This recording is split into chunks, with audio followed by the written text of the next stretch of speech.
Welcome, everyone. Good morning. My name is Kelly Powers. I am a computer science computational thinking coach and a member of the K-12 team at Cornell Tech. We are dedicated to CS for all students. We're seeking ways to collaborate with school leaders and teachers to fully adopt teaching and integration of computer science and computational thinking into every teacher's classroom. Why full school? Well, our vision is in line with the summit's goals to equip the next generation of students to address a wide variety of complex problems in the world. It remains critical that the people with computing skills that will solve these problems are representative of the world we live in.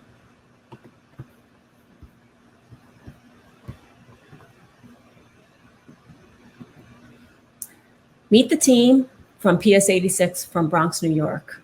Our teachers serve more than 1,600 students, all types of classrooms, averaging close to 10 teachers per grade, starting in grade pre-K through 6.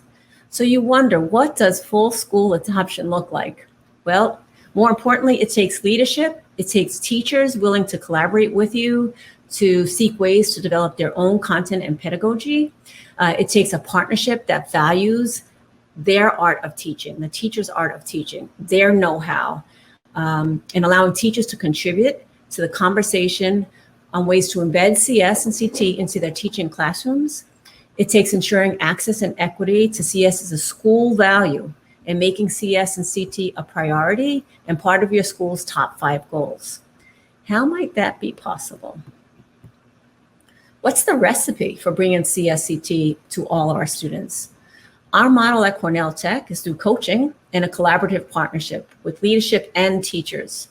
As a team, during the last 2 years, we've been iterating over our recipe, trying to tighten the integration of computer science and computational thinking into the elementary literacy and mathematics education.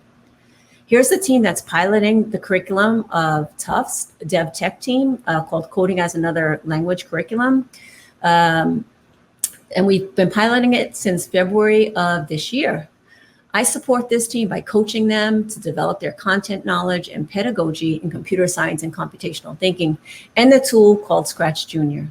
We have 1 meeting per week, and during the meeting, the first 35 minutes, we live in a playground. We use coding as a bridge to lead conversations on how does this block actually work. We emphasize each other's virtues and joy and rigor that we partake in while solving Scratch Junior problems. We have an open mind, we persevere, and we create plenty of Scratch Junior projects.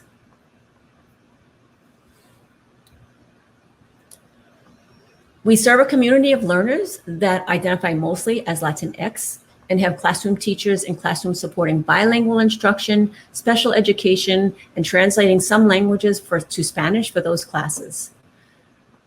The integration into ELA and math is intentional, yet seamless. This is packed with instruction on how do we get teachers to treat this task of bringing CSCT into their classrooms like a playground. So they experience what we'd like our students to experience. Learning happens in the playground. By creating, communication, collaborating, debugging, and persevering. The features of the curriculum pilot are important to our team. The curriculum addresses the needs of the K-2 child. And this rollout to all 30 plus K-2 teachers hopes to start in the fall of 2021. Here's the pilot team here are just 3 members of the pilot team who were willing to explore yet another resource.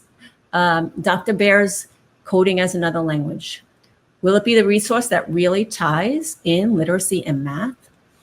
After you hear from these 3 members of our community, of our extraordinary team of teachers, I'll let you decide. I turn over to Magnolia Tavarez. Thank you, Kelly, and good morning, everyone. My name is Magnolia Tavarez. I'm a kindergarten teacher at PS 86 in the Bronx, New York. I was introduced to computer science 2 years ago during one professional development session. And honestly, when I heard that we have to teach Caltech curriculum, and to our kindergarten students, my first thought was, when am I going to have the time to do this? Will my student understand it? But to my delight and my surprise, not only did I have the time to learn the curriculum and to teach it to my students, I also realized that computer science can be taught along the other subjects, ELA, math, science. I could even teach it during our art program. The first year I taught computer science, it was in person, in a classroom, surrounded by my students. I was face to face with them. Teaching computer science to my students this year has been different. We were learning and teaching remotely. I had to engage my students through the screen and keep their attention long enough for them to get them to learn and want to learn this program. I am proud to say that not only was I able to engage them, they love doing computer science and coding with Scratch Junior.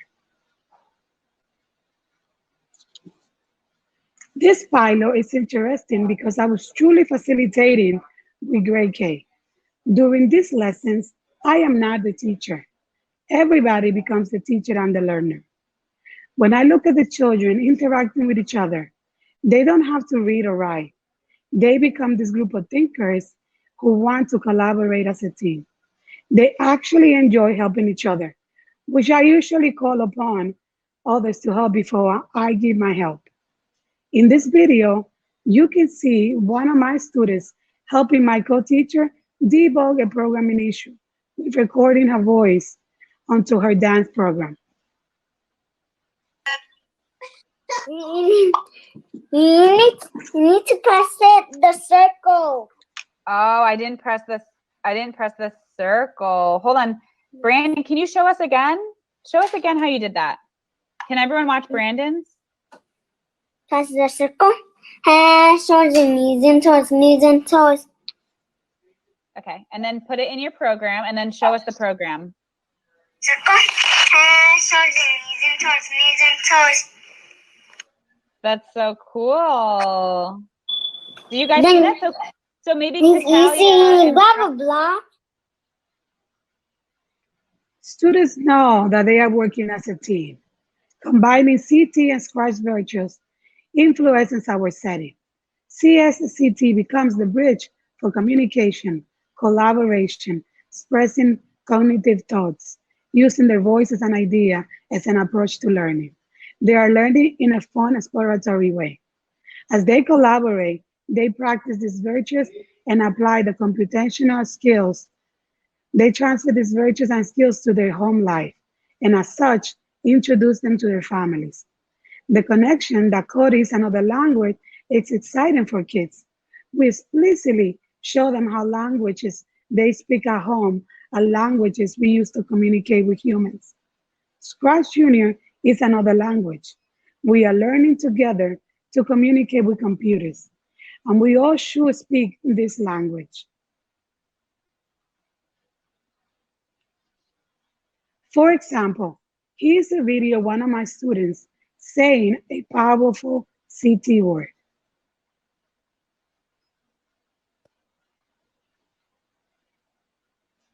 Well, what is the next song on our algorithm? Cheryl. Leader of the week. Everybody. 1, 2, 3.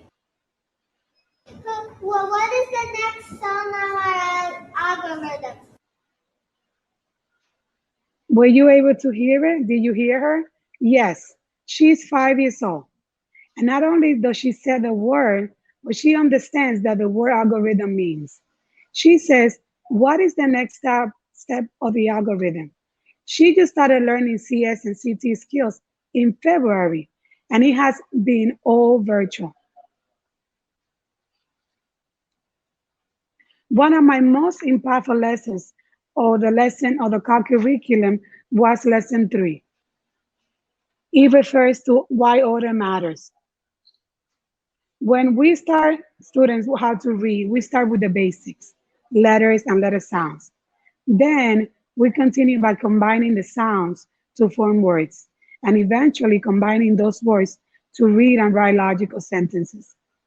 I made a connection to tie this concept of order, sequence, and use of algorithms into ELA, math, and our daily routines. And this lesson deepens the skill we are developing in ELA, allowing students to form sentences, reading words, form words, to rearrange words into logical order. Doesn't this sound like what we do to develop our students' literacy skills in reading and writing? Take a look at the sentence on the screen. How would you tell your students to rearrange it? Or how will you engage the students into organizing it?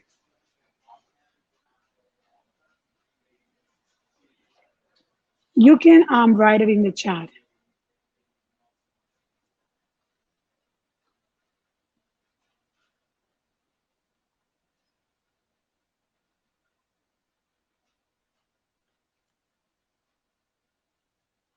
My approach will be to ask the students which sequence will make sense. What is the algorithm for making a sentence?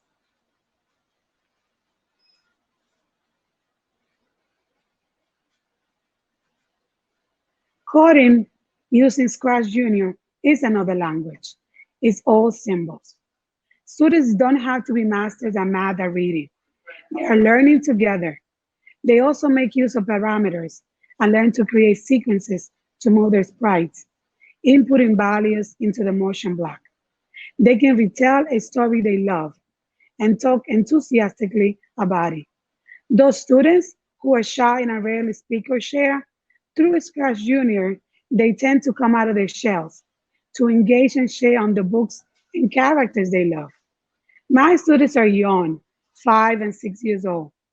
Imagine what students can do if they continue to have access to this program throughout their elementary school years. They will bring it home and collaborate with their family members to engage in creating projects. They can introduce the skills to their communities. Many people will be touched by this. This is a good virus. This is the type of virus you want to spread around. I will see the mothers, brothers, and dads, uncles asking questions about Scratch Juniors. I want the entire school doing it. Thank you.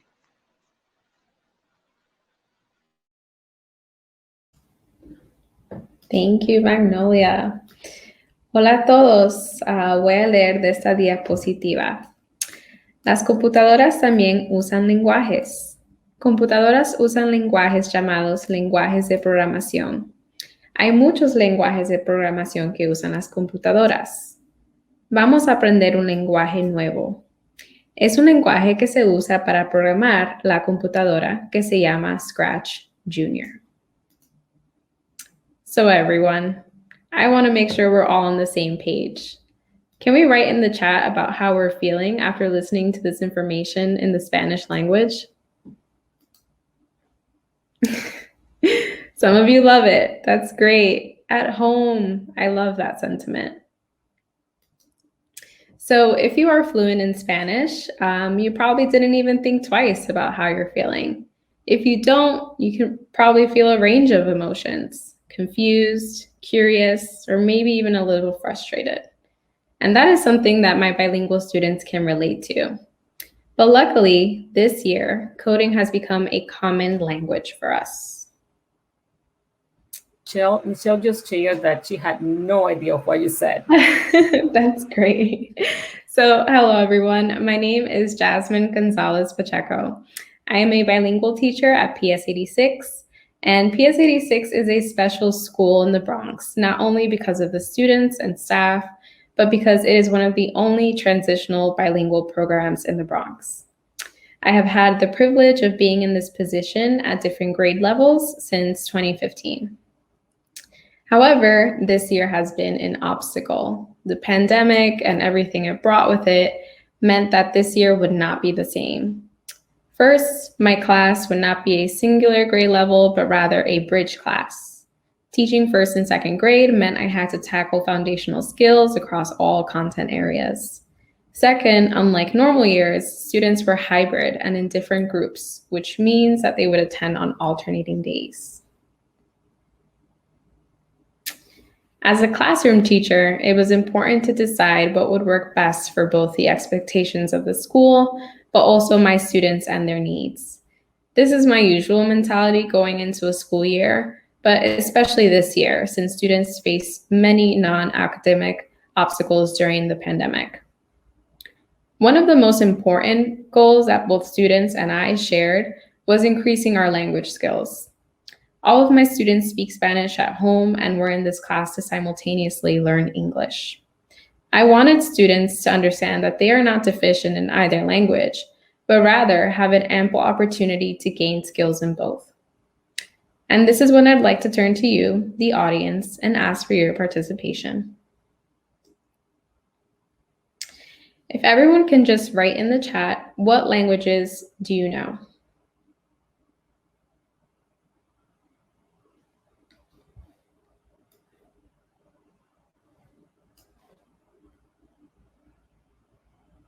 I see Mr. Mena is here.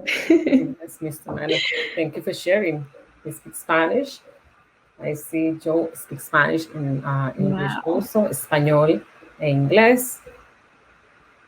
Awesome. Diane speaks Hebrew and a little Spanish. Perfect. And Michelle, she speaks English and programming, which is great. Awesome. So I asked my students the same question and they produced some of the same answers you guys did. But then we watched the following video and brainstormed some more languages.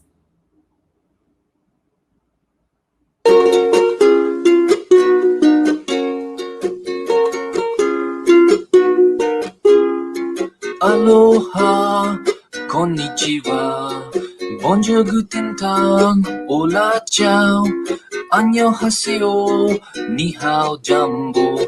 I just wanted to say hello.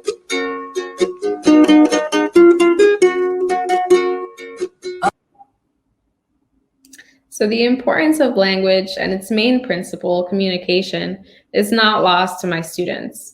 Our main goal is to build language across all modalities. My students want to be able to communicate with their families both here and at home, also with the new faces they see in their school and their community. Even if a student feels comfortable communicating in a language, I want to challenge them and have them use a language in a different way, such as writing. Their mistakes and effort are all a part of their literacy and language building. And little did they know that they would be learning a totally new language very soon.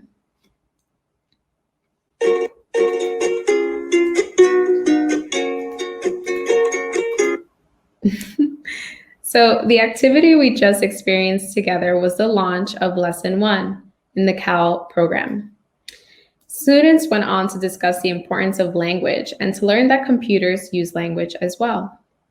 Some students had some familiarity with Scratch Junior, as it was an app that was on their district-provided iPads. They had clicked on it, but didn't really know what it meant or what it did. And some had even learned about it through older family members or other school community members. During the lesson, students were shown a project and asked to look at both the stage and the code. They were asked to think about what these symbols look like and also what they could mean.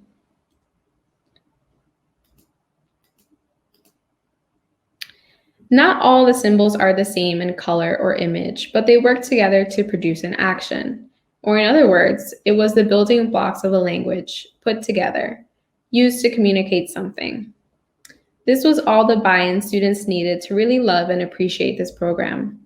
Not only because it was fun, but because they could personally understand both the importance of communication and expanding your language skills. The following videos were a project that students had a lot of fun creating.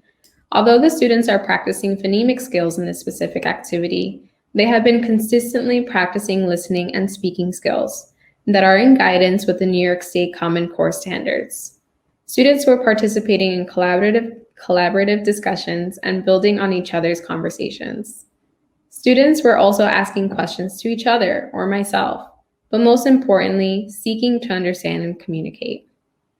It is important to note that although these standards were written with the English language in mind, students were able to meet the standard in their native language.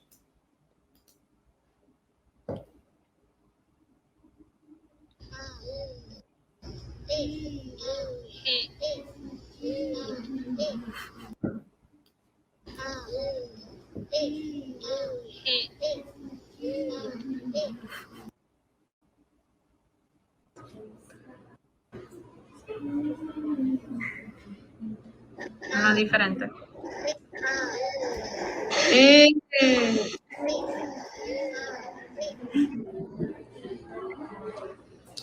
Uno diferente.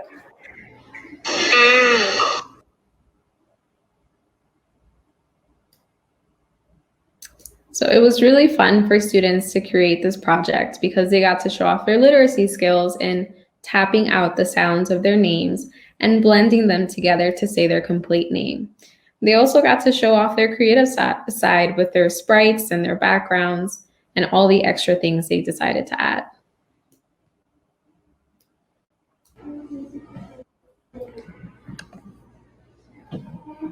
One more time.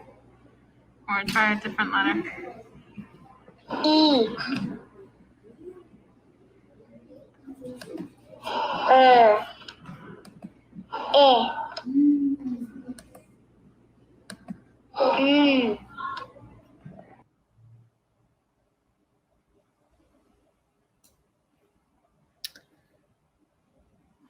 So we have since continued following the CAL curriculum.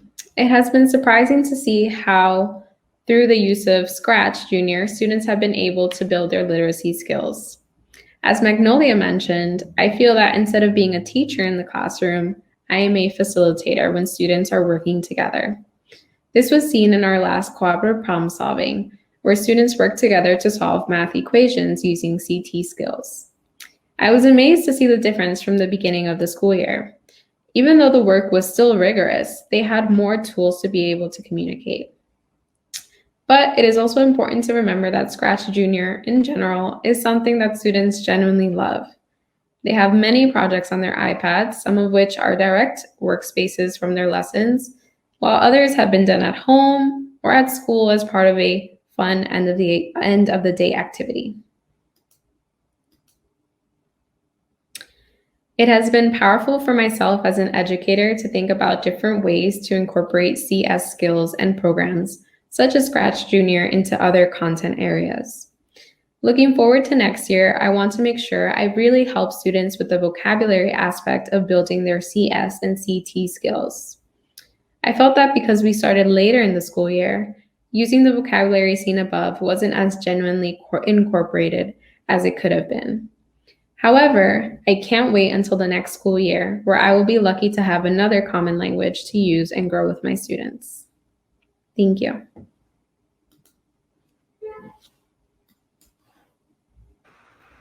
Hello, welcome everyone. My name is Sonia Rodriguez, and I am an elementary school teacher serving first and second grade students at PS 86 in the Bronx, New York. I do not have a background in technology or computers, but I started teaching computer science in 2018.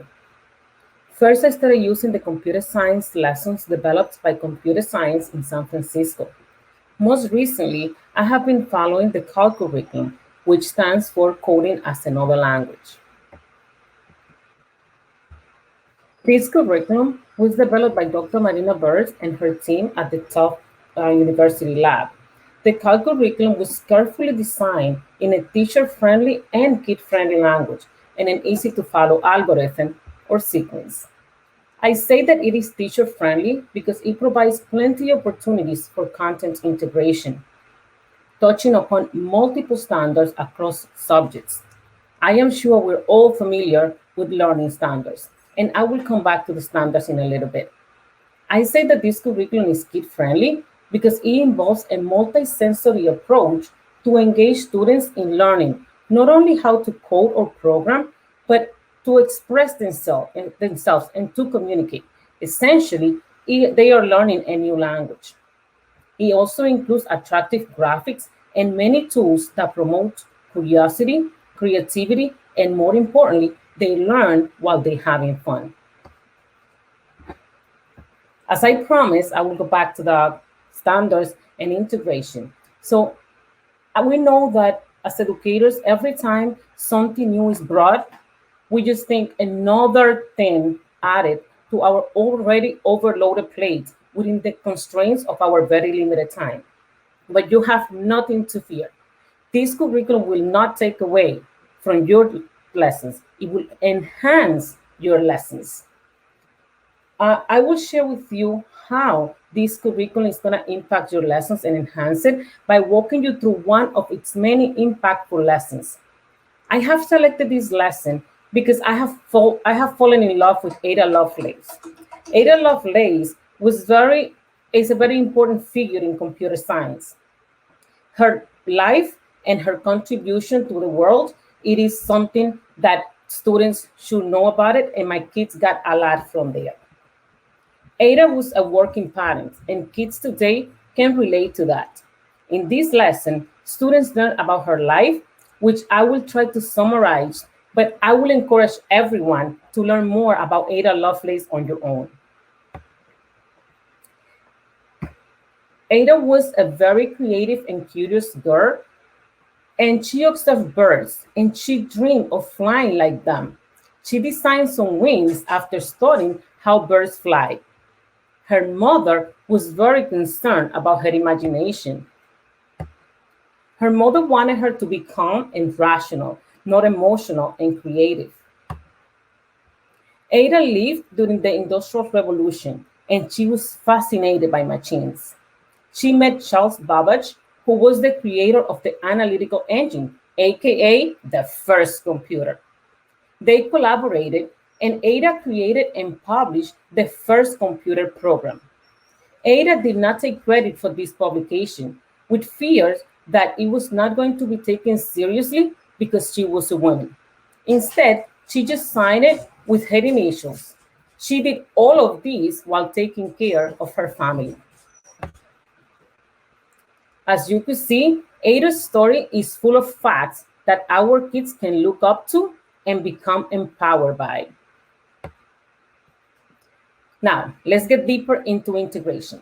In this lesson, using Scratch Junior as a tool, students were able to retell Ada's life in sequence. They included key details from the text. They identified facts in the text. They described the connection between individuals, events, ideas, pieces of information. They also distinguished between information provided by pictures and illustrations and information provided by the words in a text. These are all part of the Common Core reading standards in New York State. In writing, students created and named characters. They used captions, titled the stories. They supplied facts about the topic. They used a variety of digital tools to produce and publish writing. And these are also part of the New York State Common Core standards. And more standards. In math, they use appropriate tools strategically. The grid tool in Scratch Junior, that they use that tool to determine the dimensions of the programming area. They also measure lengths indirectly and by iterating length units, because they were able to change the number, the parameters to adjust the number of steps that characters need to meet each other on the stage. They reason with shapes and their attributes because they use shapes to create their characters. There are also opportunities to integrate into the arts. Here is an example of how students can use the Paint Editor tool in Scratch Junior to create or modify characters. Music can also be integrated, as there is an option to record voices and include those recordings into the programs. That is also a great tool for writing, because the recordings can be used for students who cannot write yet, but they can verbally explain their ideas into the Scratch Junior projects. So I will show you a short video of my students during the lesson. And before I show you the video, I would like to share a few ways in which this lesson ties into the speaking and listening standards. Students in this lesson were able to collaborate with peers and adults. They build on each other's ideas in conversation by responding to comments and to questions. They also describe people, things, and events. They added drawings and visuals to their presentations. They also produce complete sentences when appropriate to the task.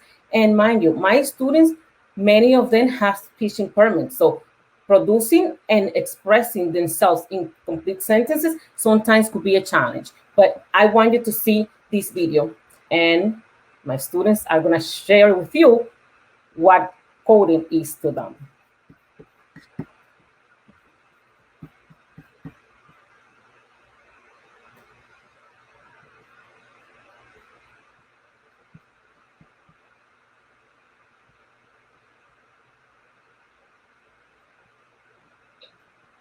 If we want them to go at the same time, we need to put the flag.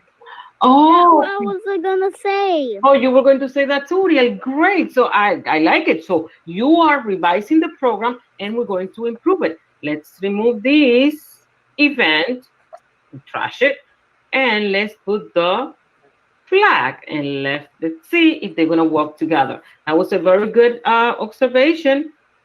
Yeah. Let's try it now. Debug it. Yes, you found a bug and you debug it. So now let's click the flag, and you did it. They work both at the same time.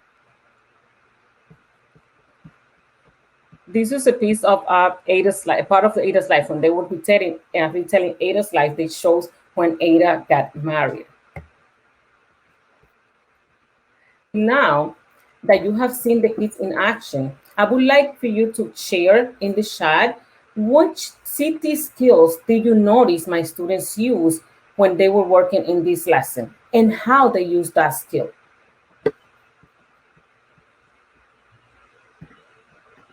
And I have a chart up there with the different computational thinking skills: debugging, logic, decomposition, pattern recognition.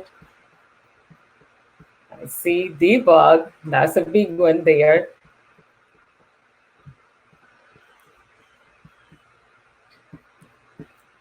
Anyone have any other idea, any other skills that you think they use? Someone else said, Chuck said communication. So when they were collaborating. Definitely, that comes into the logic. They have to prepare their ideas and think. They go through the thinking process and they share it. Collaboration, definitely, absolutely. Thank you so much for sharing. And now I'm gonna share with you an example of a computational thinking skills reflection at the end of a lesson. And mind you, this is not just for the computer science lessons. This is a reflection that's common practice in my classroom during any lesson, especially at the end of any lesson. Let's listen.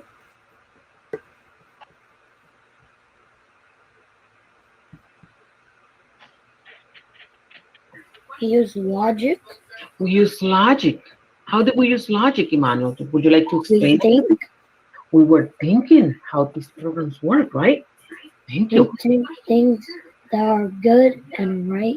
And we wrong. also did evaluation. We checked if our programs were running the way we wanted them to run.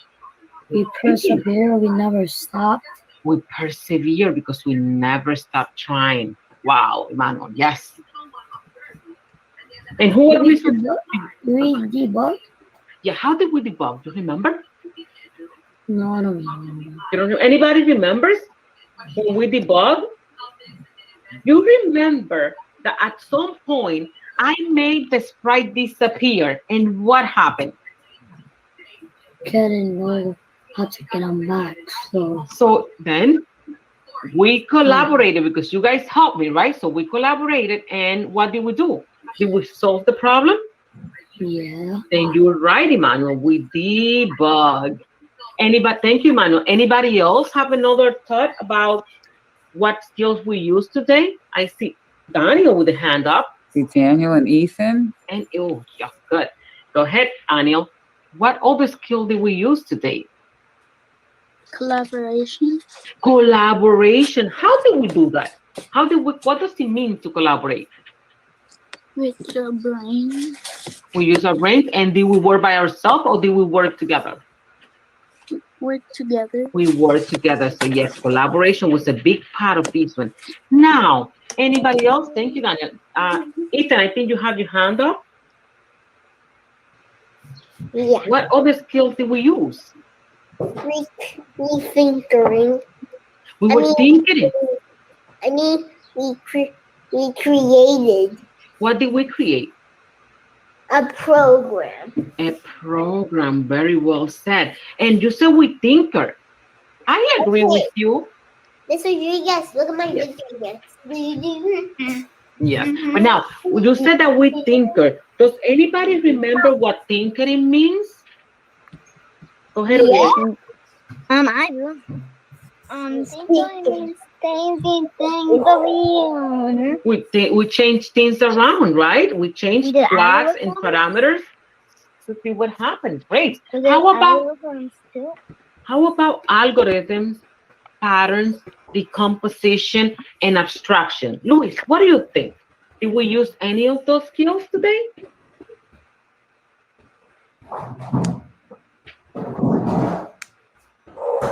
Luis, what do you think? Did we use algorithms, patterns, decomposition, abstraction? Decomposing. How do we do that? What does that mean, to decompose? To break things apart. Yes, we broke this program into smaller parts, so we decompose. Now, thank you, Luis. Dominic, any thought? Did we use algorithms, patterns, abstraction? Yes. Okay, what did we use, Dominic?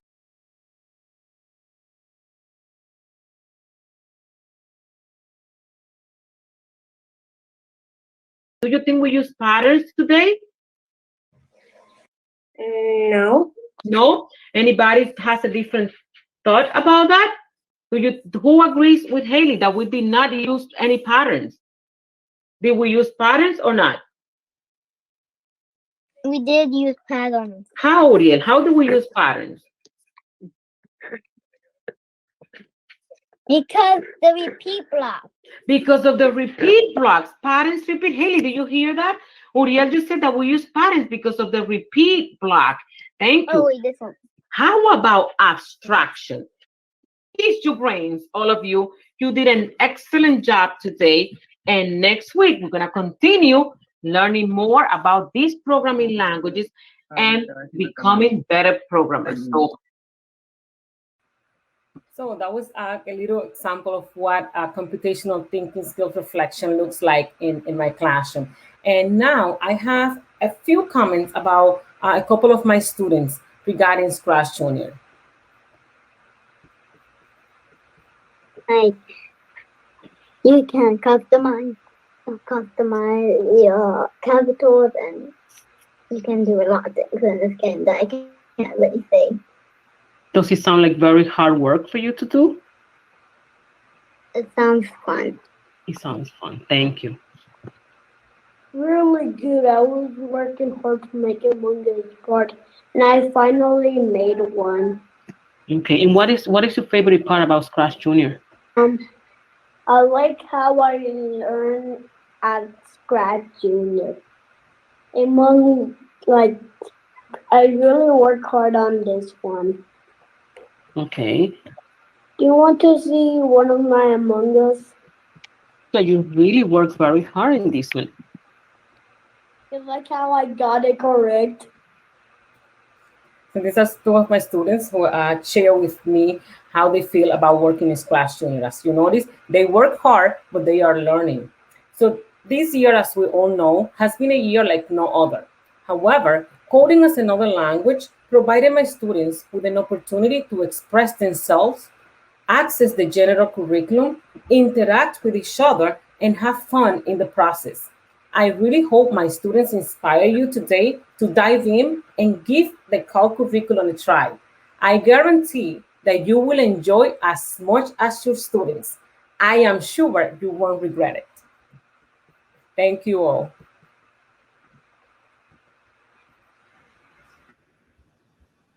So Magnolia and Jazmin, can you read a few of the teacher quotes for us, please, from the team?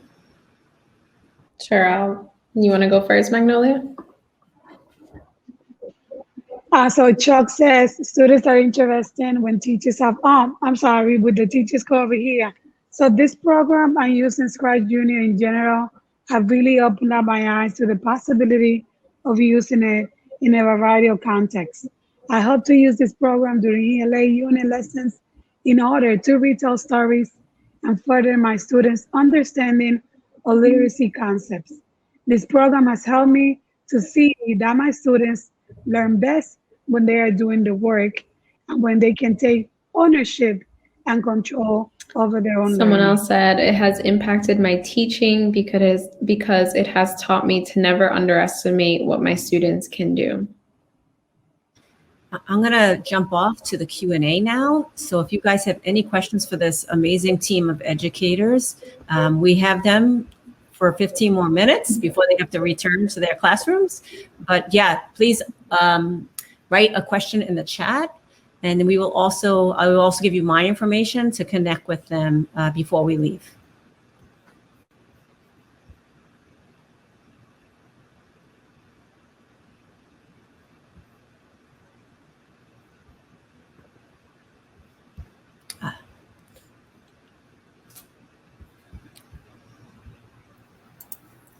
Hi, Kelly. I wanted to, if you don't mind, jump in and just help a little bit with the Q&A. There's some in the Q&A section there. Chuck is asking, I'm just going to skip to the one where he's asking about parents and community stakeholders. How have they been supportive and advocate for the program? And so if you all could talk about that, but also talk about the, administrative type of support,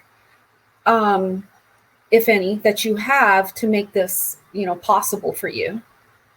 So community stakeholders, parents as well, and administrative support and advocacy. I could talk about the administrative part. They have been in our school. They have been very supportive, providing us with all the materials that we need and the time to collaborate. And I could say the same thing about the team. The team has collaborated very closely, and we have been iterating with these lessons. And the great thing about these lessons is that we were able to make it our own. We have the basic lessons, and then we develop it into what we know will address our students' needs.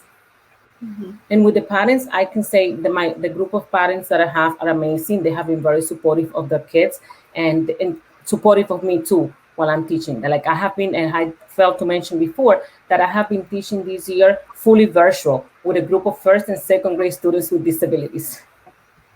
And it has been an amazing year. This has been the silver lining of this whole year of the pandemic. Yeah.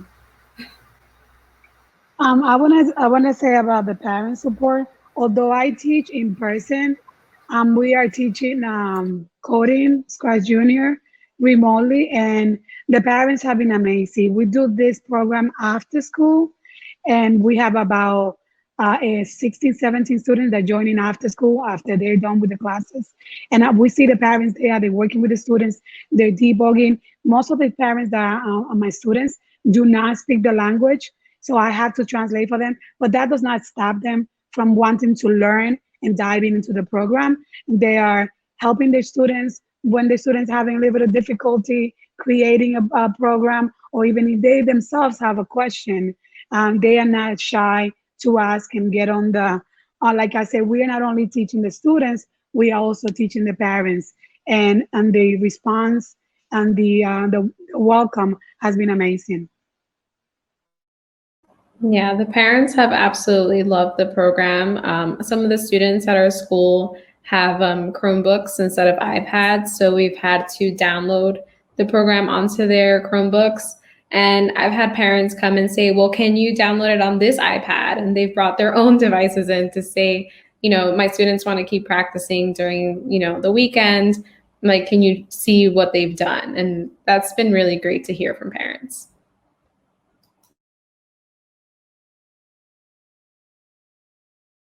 Lynn, I think you're muted. Apologies. I was just saying that it seems like you've done a lot of work to, gain confidence and trust within the community, especially with parents. I, absolutely think that is key, to your program. I didn't mean to cut you off, Kelly, if you were going to say something. Okay. Do you want me to continue with the Q&A questions? Would that be okay? Okay, so there's a question from Rich Kick. He's asking about girls participating. How active are they? Are girls actively engaging in the programming experience? What has been your experiences with that? My class is composed by 12 students, and out of those, only one girl, but she participates, and I'm very happy because she's very vocal. And when Haley says, like, no, I don't think it's the way, it's not the way, and she's gonna persevere through it, and she's gonna try to persuade everybody else. But the participation is good. And last year, I also, like, I usually have mostly boys in my class, but like the girls participate equally. Yeah, I've found that if anything, my girls are more like, they like to take charge and they like to show off. And the boys are a little bit shyer. So it's usually the girls saying, "Hey, look at my project, look at the blocks I use," and the boys are kind of just following along. Yes, it's the same with me. Like you notice that my 5-year-old student, and she's doing the morning routine. It's easier for me to have the girls come up and share and interact than the boys. The boys are always the shy one. So the girls are participating as much, the same, or sometimes even as much as the boys. Well, I want to ask a follow-up question on that because, I've done a lot of work, especially in the high school, but both middle school and high school. And I would like to hear from you on what you think would be best for a middle school and high school programming or teachers, to keep that enthusiasm, especially with the girls, because, we obviously tend to lose them when they get to the upper grade levels. It's so problematic. I mean, it's getting, better and better. But I sure wish that we, could get as much engagement in the higher grade levels and even into college as much as we see in your elementary classes. Any thoughts on that? And my thinking is, like, as Magnolia mentioned in her presentation before, that the more access they have early on in their life, they're going to carry it through. Because they're learning this coding, this programming language. It's a base block program. So they're happy about that. They're going to continue with that. I don't think if we stop at some point, it might cut like their enthusiasm and desire to continue. But if we continue providing access to these type of programs, I am sure that the enthusiasm is going to continue throughout their student lives and beyond that, because we're actually preparing them for their future careers. So I think that early access is the key. I would also like to say that the core curriculum has amazing books, that includes a woman as coding. Like I love this book, A Computer Named Catherine, and that book is one of the. I honestly, when I started doing the curriculum, I never heard about this person, and then I realized that not only was she a woman, but she's also a woman of color. So we need to see that more when we are bringing this to the students in our and when it comes to students, minority, brown and black students, they don't see that a lot in the schools, that and the connection with their own life, with the authors, people that practice what we are teaching them. They need to see that for them to be enthusiastic. This is one of the reasons why I love this program. They introduce not only women, they have women of color, they have all types of authors for us to be part, to see ourselves in this curriculum, in this program. So I think that we also need to continue that in high school and college and middle school. The connection between the way that we look and the way that these programmers look, so that kids can identify themselves with. And one last thing, we need to be as passionate about the program that we are delivering so that the kids can see the passion and the love that we have. If you're going to teach something to a student and you're just doing it because you have to do it, students can read. They can read how you're teaching it. They're going to be as turned off as you are. So if you do it with love and passion, they're going to carry that love and passion into the future school years. Yeah, that's the art of teaching that you're talking about there, right there. There's some other questions in the Q&A, but I'm going to be selfish and ask one more question as a follow-up, and that is related to, you know, the art of teaching and also keeping the enthusiasm for all students, you know, especially girls and students of color at the upper grade levels. What's your take on working with middle school, high school, college professors? And I know Kelly has, you know, done a lot of work on this as well too, but, you know, maybe talk a little bit about your experiences in being able to do that, or what you think is needed to make that happen more actively, you know, more collaboration and vertical alignment with middle school, high school, and college professors. Well, in our school, we are privileged because it's one of the very few elementary schools in New York City that has a 6th grade. So we're an elementary school, but goes all the way to 6th grade. And I will say that one thing that I believe is needed is the vertical teaming. We need to stay tuned with what is it that the elementary teachers are doing and what is it that the upper grade teachers are going to be doing, so we can prepare our kids so they could follow up and go through the grades seamlessly from one grade to the other. So we need to have that connection. We cannot disconnect from what middle school is going to be doing because just, oh, I'm an elementary school teacher, forget about high school. That's not my problem. It is my problem because I have to set the foundations for my students to succeed in the higher grades.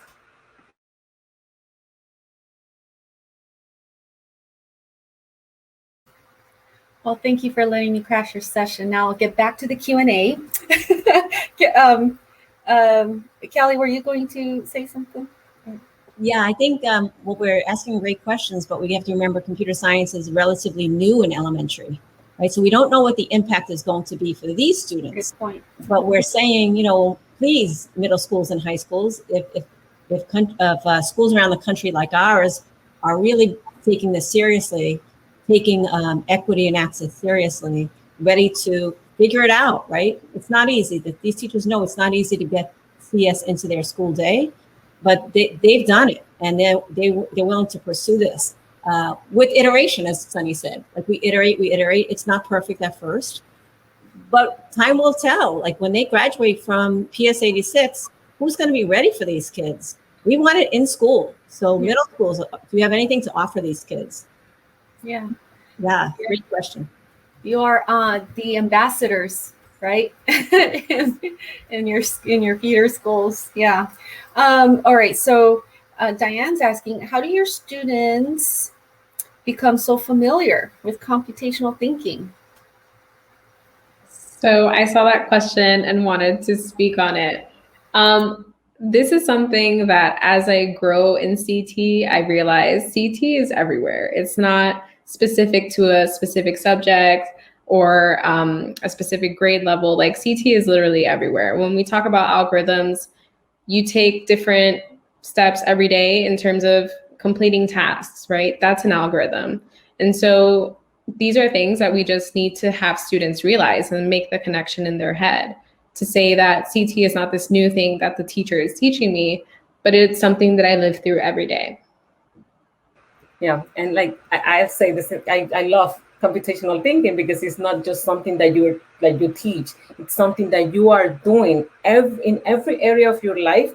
The only thing that we are doing, and I can speak for PS86, is just labeling the process. Like we are giving a label to the things that we are doing to solve problems in math and science and reading, but we're also labeling what we do in real life. And I remember my first year teaching computer science, we were walking down, like some of our school is very old, the building, and the doors are heavy. So my leaders in the line are usually the ones who hold the door, but there was one who was trying to open up that door, and one from the back of the line just yell, collaborate. So they are getting it because they see it, they're transferring it to the everyday lives. I think we just have a couple of minutes left, and there's some questions still in the Q&A. I don't know if you all just wanted to respond in the chat to the Q&A. I'm just wanting to say thank you all. Kelly, you brought an amazing team to this session. All of you are just amazing, and I'm in awe of the work that you are doing. I've learned a lot because, like I said, I have typically just focused on the high school, middle school, high school, and now I'm at the university level. And so just learning from you is very inspiring. So thank you for taking the time and presenting your work to us. So with that, I'm going to hand it back to you, Kelly. Thank you. Thank you. A question that, in the chat that says that what is one of the barriers that we have to overcome? Oh, it's over.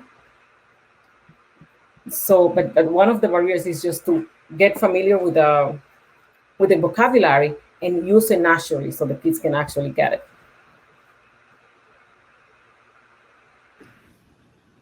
I'll just add that, one of the things that the school has engaged in is our coaching program from Cornell Tech. And that has been really something that we'd like others to think about in terms of making computer science and computational thinking sustainable. Having a coaching program at the school where eventually we'll have leaders such as Sonny and Jazmin and Magnolia take over the coaching in their own school, but having a coach available to them as we iterate with them, as we partner with them on how might we begin to integrate CS and CT into the daily classroom, because they want to and they're ready and we know why it's important. I think we're just about at the end. Feel free, I'm going to just post my email one more time.